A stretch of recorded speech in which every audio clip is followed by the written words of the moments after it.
Bom, vamos ver aí a terrível profecia contra Jerusalém. Se encontra em Mateus capítulo 23, versículo 37 ao 38, que diz o texto: Jerusalém, Jerusalém, Jesus falando, que matas os profetas e apedrejas os que te são enviados.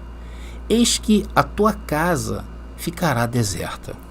Irmãos, estamos diante de uma profecia apocalíptica, no qual é impossível indicar que o local do juízo final fosse outro e a quem seria aplicado. Está claro para vocês? Para mim está claro. Uma passagem, meus irmãos, que usa uma figura de linguagem. A figura usada aí é uma metonímia, tá? É algo que é uma linguagem, figura de linguagem, que consiste em substituir um termo por outro, tá? Os habitantes do que se supõe ser uma cidade santa, porque Jerusalém é conhecida como a cidade santa, né? Então, esses moradores, né, que supõem, né, ser uma cidade santa, estão sendo acusados de perseguir e matar os profetas. Os profetas de quem, André? De Baal? Os profetas de quem, André? Do Egito? Não, os profetas de Deus, de quem eles adoravam.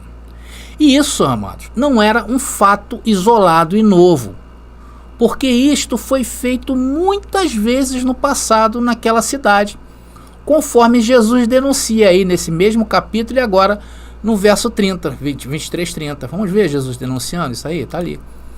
Dizendo: se tivéssemos vivido nos dias de nossos pais, não teríamos sido cúmplices no sangue dos profetas, mostrando que era um costume matar os profetas da parte de Deus.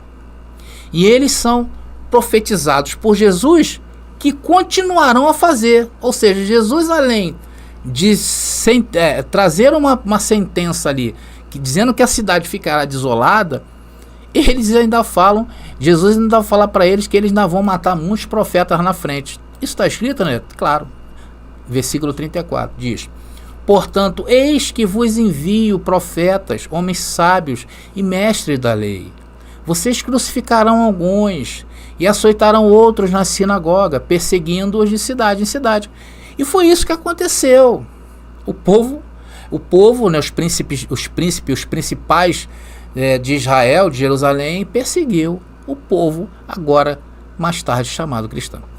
Ou seja, uma profecia, né, contra o passado, uma profecia mostrando o presente e uma profecia mostrando o futuro da nação, que era para ser o brilho do mundo naqueles dias.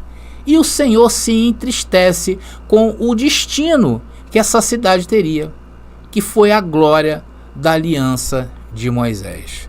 Então essas coisas, abençoados, elas não causavam bem para Deus, porque Deus tomou Israel como se fosse sua esposa, onde o próprio Deus por tantas vezes se manifestou, né, tendo sido palco de terríveis pecados essa cidade, vindo para preencher o tempo da paciência de Deus. Ou seja, Deus já tinha nesse ponto aí da linha do tempo esgotado toda a paciência com Israel. E isso chegou a tal ponto que consta nessa profecia como se Deus dissesse ou tivesse dito que não tinha mais jeito. E foi isso mesmo que ele fez. Está lá em Mateus capítulo 23, agora no verso 32. E vamos ler. Diz o texto: vão e terminem o que os seus antepassados começaram. Veja bem, abençoados. E deixar a casa deserta, como diz no versículo 38 que nós lemos, refere-se a Deus abandonando o templo para deixar o povo à mercê de seus inimigos. Versículo 38, está ali. O texto diz, vou voltar para vocês, estamos no passeio. E agora sua casa foi abandonada e está deserta. Então, como aconteceu em outras vezes na história de Israel, está registrado lá nos capítulos 10 e 11, vão lá e ler de Ezequiel, e também em Jeremias capítulo 12, versículo 7, que nós vamos ler aqui. Jeremias capítulo 12, versículo 7 diz o texto: abandonei meu povo, a nação que me pertence, entreguei aqueles que eu mais amo a seus inimigos. Isso é Deus falando. E era isto que estava acontecendo nesta acusação. conhecido por nós como os ais contra Jerusalém, de Mateus capítulo 23. Que é um contexto também de Mateus capítulo 24. Porque não tem como você isolar um tema dentro dos 4 livros que narram a história de Jesus, isolá-lo um tema e trazer para os dias de hoje. Todos esses temas estão o quê? Interligados. Por isso que tirar isto deste contexto é enfeiar as profecias. E nós temos sempre falado aqui neste canal, nós não podemos fugir desta comparação que o sistema religioso faz quando usou a interpretação humana para entender as escrituras. Por isso que eu falei no começo, que não é segundo os textos, é segundo a visão que eles têm, de acordo com o tempo. Porque há uma verdade em relação a isso, que o ser humano ele vai mudando. Então a igreja se acha detentora de mudar também os textos bíblicos, o entendimento, a interpretação, para que as pessoas de hoje entendam. Mas as pessoas de hoje não precisam entender a Bíblia descontextualizada. Elas têm que entender a Bíblia dentro do seu papel, dentro da sua história. E ali sim, tirar o suprassumo para se viver hoje. Nós temos feito isso aqui nesse canal. Então as escrituras para os dias de hoje, se tirar isso, simplesmente está descaracterizando ela. Então, queridos, o templo que Jesus não reconhece, aqui nessa profecia, não reconhece como o seu ou do Pai. O templo estava sendo abandonado, a cidade estava sendo abandonada. E sim como algo que os judeus realizam, um ritual sem sentido. Isso se cumpre aonde? Naquela geração. No meio de quê? Do cerco romano a Jerusalém. E aconteceu em um evento sobrenatural que várias testemunhas oculares documentaram naquela época. Vamos ver, abençoado, uma dessas citações. Foi Caio Cornélio Tácito, senador e historiador romano. Olha o que ele relata dessa profecia, o que iria acontecer. Diz o texto: exércitos foram vistos lutando nos céus, as armaduras brilhando e o templo reverberando com o fogo repentino das nuvens.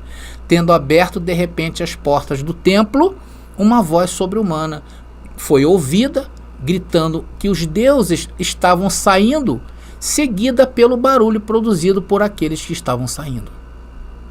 Então, queridos, Tácito simplesmente descreve as coisas que viu durante a guerra, que Jesus falou que Jerusalém ficaria desolada.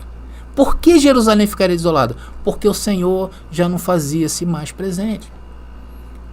Por outro lado, nós temos outro historiador aqui, Joséfo, que descreve esses eventos que são consistentes com o relato de Tácito, mas como um judeu, porque o Tácito era um romano, então ele não tinha muito o significado espiritual disto, mas Joséfo, por outro lado, sendo judeu, entendia.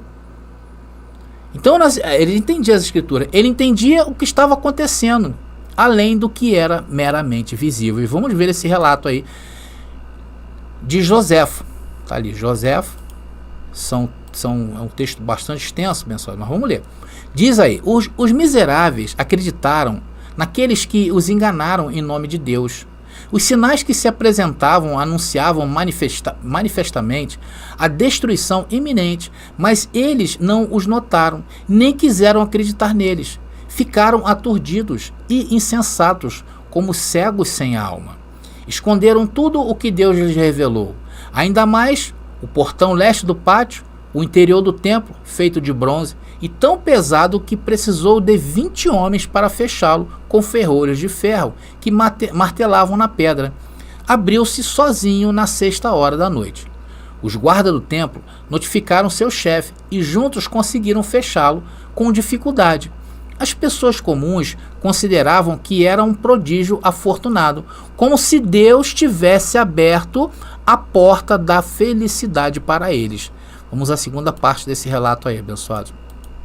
Tá aí, segunda parte. Continuando. Mas os sagazes entenderam que a segurança do templo havia sido dissolvida por vontade própria e que a porta aberta significava uma misericórdia para o inimigo.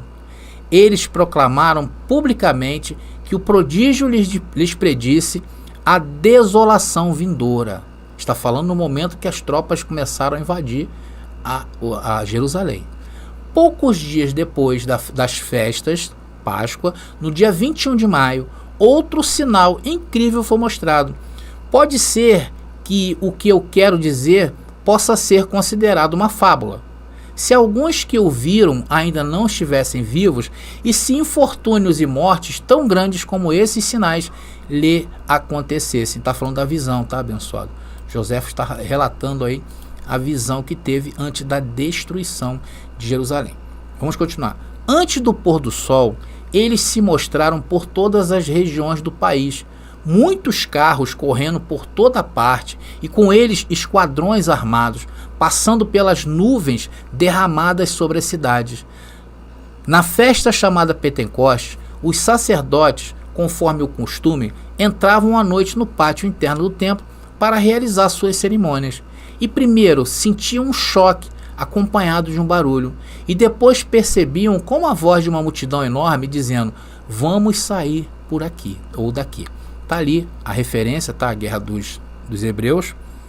Irmãos, independentemente dos testemunhos que nós estamos relatando para vocês, e surpreendente daqueles que testemunharam a guerra e o cerco, o significado do que aconteceu, previsto por Jesus e reconhecido por José, é que Deus eleva a sua proteção divina por causa do pecado do povo.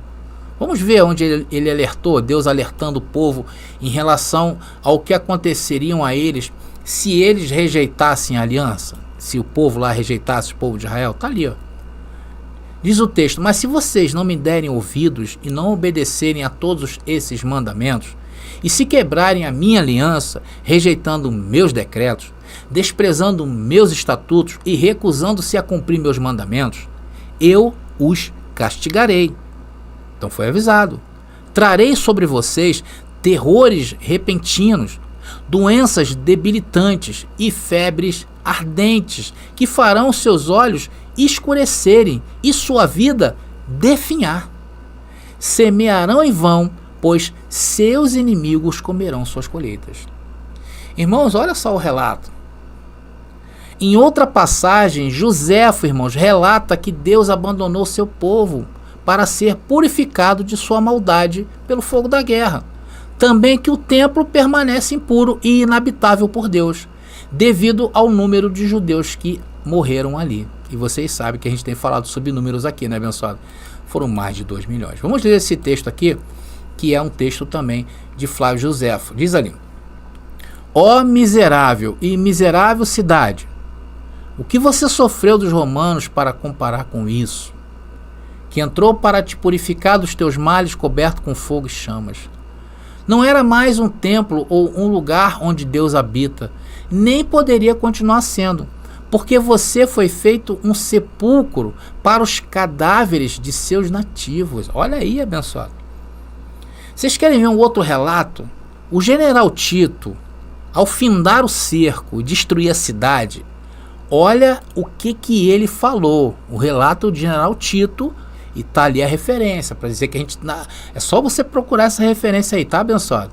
Diz o texto que Tito recusou-se a aceitar uma coroa de grama como condecoração militar, argumentando que, entre aspas, não há mérito em derrotar pessoas abandonadas por seu próprio Deus.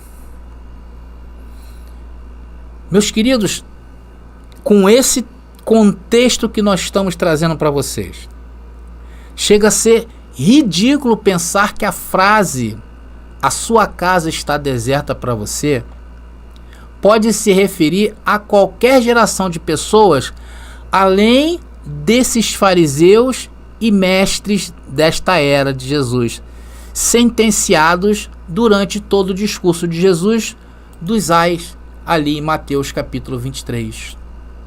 É ou não é verdade? E nem é lógico pensar de qualquer casa que não seja o quê? O templo de Jerusalém. Mas o sistema religioso fez isso. Trouxe essa casa que iria ficar deserta para os dias de hoje. E a geração para um futuro que nem mesmo eles sabem. Irmãos, o fato é que não há espaço para um significado criptografado que aponte para um futuro distante por alegorização, nem para um duplo cumprimento. Em Mateus capítulo 11, por exemplo, meus irmãos, Jesus condena as cidades galileanas da Galileia, de Corazim, de Betsaida e Cafarnaum, assim como fez com Jerusalém, quando ele falou isso aí de Jerusalém. Vamos ver, abençoado, Mateus capítulo 11. O contexto é muito robusto, queridos. A realidade é essa. Mateus capítulo 11, versículo 20 ao 24, diz o texto: Então Jesus começou a denunciar as cidades onde ele havia feito muitos milagres, olha aí, pois não tinham se arrependido.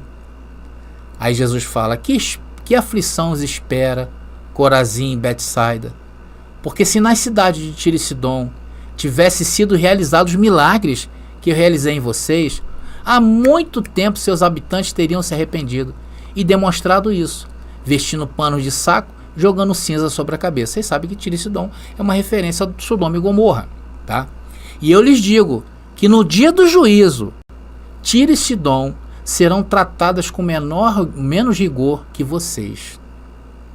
Olha isso, meus irmãos. E você, Cafarnaum, será elevado até o céu?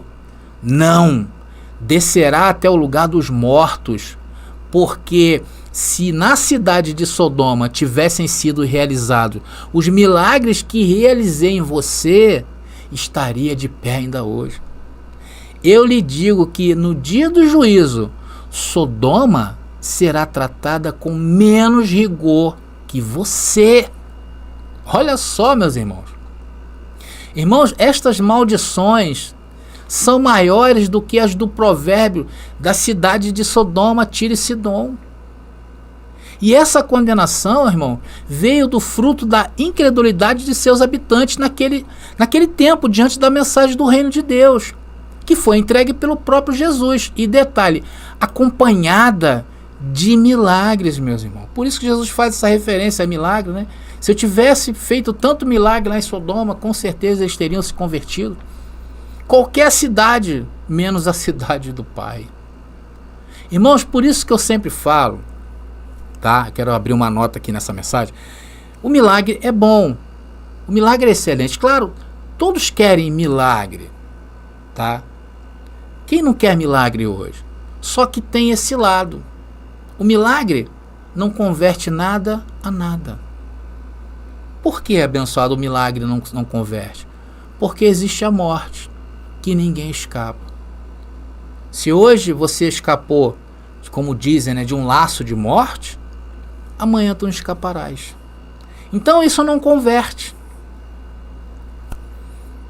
Cria um exército de dependentes de milagres e fracos espirituais.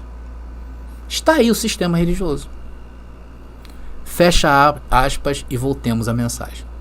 Irmãos, esses milagres estão registrados em Mateus capítulo 4, versículo 23, Marcos capítulo 2, versículo 1 ao 12, Lucas capítulo 4, versículos 16 a 37, João capítulo 4, 23 e 24 e do versículo 46 ao versículo 54.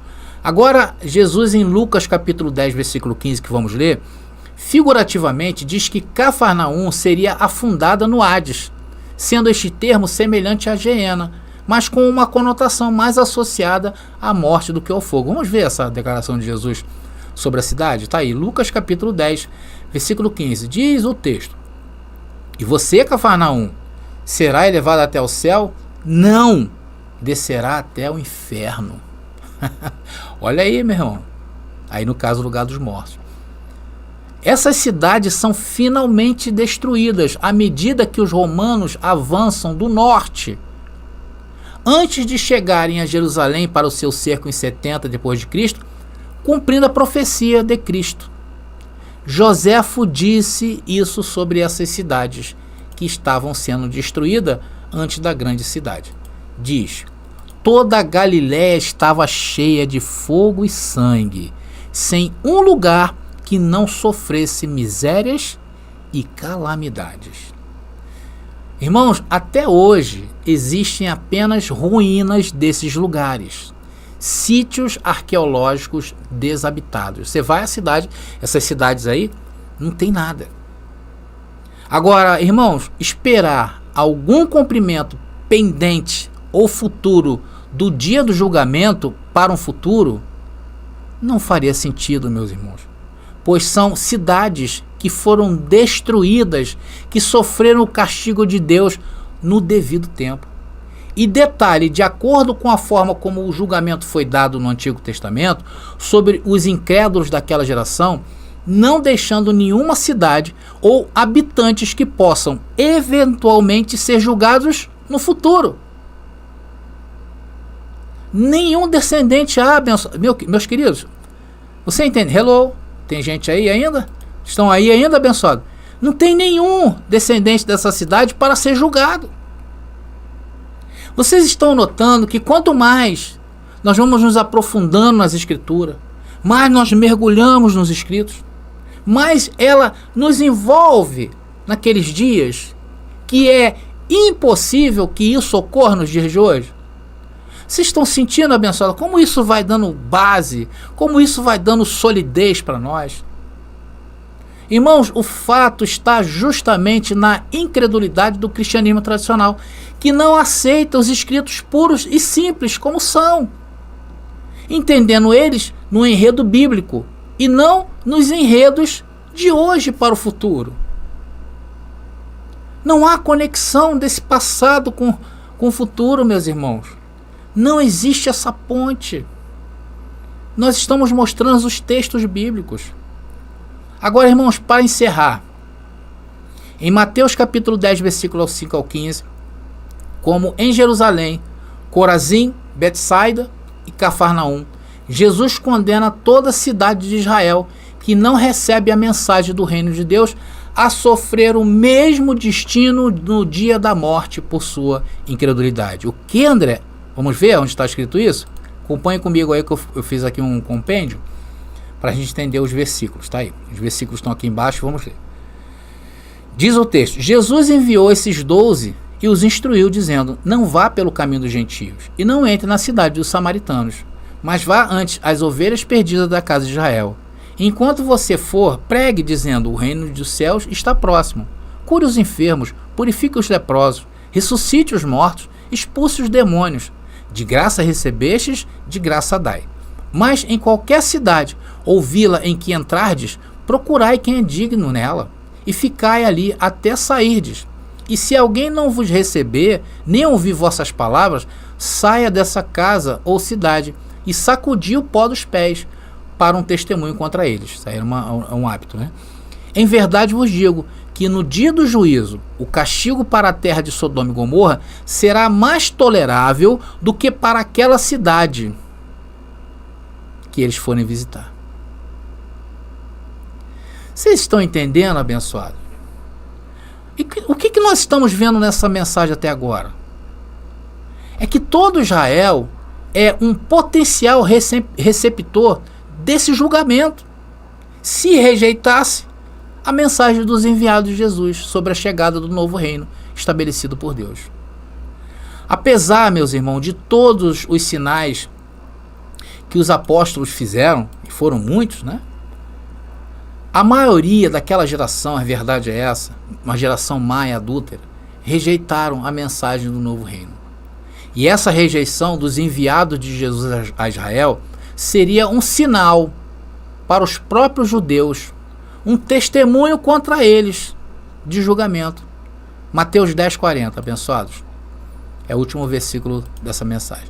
Diz o texto: para quem vos recebe apóstolos, recebe a mim, Jesus. E quem me recebe, recebe aquele que me enviou.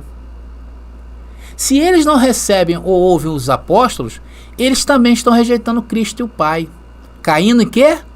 Condenação. E isto aconteceu naqueles dias, onde estava o quê? Sendo substituída a aliança, que não deu certo, por causa do quê? Do homem, em volta de uma carne totalmente destrutiva, como diz Gálatas capítulo 5, né? Ou Gálatas capítulo 4, desculpa. Abençoados, no tempo certo, Deus se encarna em Jesus e vem apregoar essa mudança, que aqueles que se arrependessem seriam salvos do dia da ira do Senhor contra Jerusalém. Meus irmãos, vocês estão vendo a robustez da vinda de Yahushua para desprender do tempo em 2000 anos, que não tem nada a ver. Sim ou não? Então, queridos, estamos chegando aí ao fim de mais uma mensagem. E o que vimos nesta mensagem, André? Nós tratamos da profecia apocalíptica de que a cidade de Jerusalém seria abandonada por Deus, deixando o povo à mercê de seus inimigos. Os habitantes da cidade são acusados de perseguir e matar os profetas de Deus, como já havia sido feito muitas outras vezes no passado.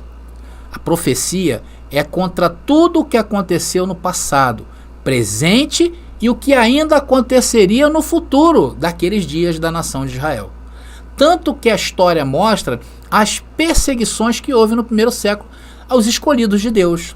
Você vê a morte dos discípulos, a morte de Paulo, isso era um fruto do que já tinha Jesus profetizado.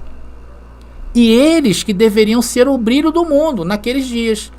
E o Senhor se entristece com o destino daquela cidade, que foi a glória da aliança entre ele e Moisés. Nós falamos sobre o templo que Jesus não reconhece como seu ou como do seu pai, e sim como algo onde os judeus realizavam um ritual sem sentido. A profecia se cumpre naquela geração, no meio do cerco romano de Jerusalém, em um evento que teve seu desfecho tanto visível, com o templo abaixo, com outros fenômenos sobrenaturais, que várias pessoas testemunharam aquilo ali, vários historiadores.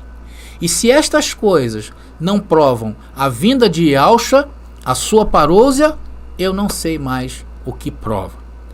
Então, meus irmãos, essa é a interpretação das Escrituras sobre o aspecto textual, respeitando aspectos históricos e culturais, sem levar em conta a interpretação, a lente tradicional que usa para discernir e interpretar estes mesmos textos bíblicos, que infelizmente vê a segunda vinda de Cristo como algo para hoje, de hoje para um futuro, fazendo com que as pessoas não trabalhem com afinco por causa dessa visão apocalíptica sobre um possível fim do mundo, atrapalhando essas pessoas diretamente em trabalharem para um futuro de paz no mundo.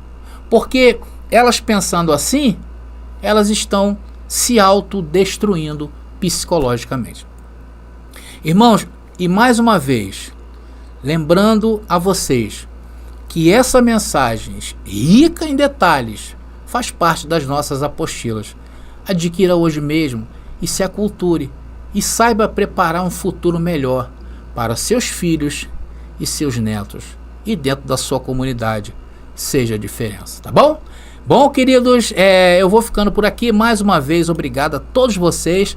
Agora sim, graça e paz e até a nossa próxima mensagem.